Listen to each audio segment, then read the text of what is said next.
How do you fix Guild Wars 2 is crashing on Steam? So first you want to go to your library, right click on the game and open up the properties.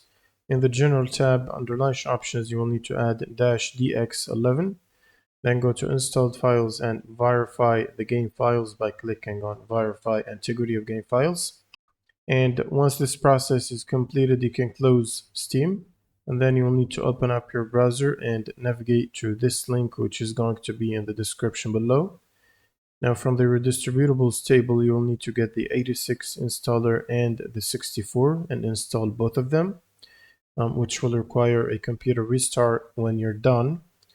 Now, after the restart, all you need to do is check if your GPU has the latest driver updates. So for NVIDIA, you can use the NVIDIA app, and if you have AMD, you can use the AMD software.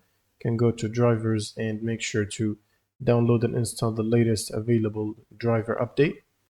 Now, all you need to do is right click on Steam and run it as admin, and then just launch the game from your Steam library, and this should fix the crash problem. Thanks for watching and subscribe.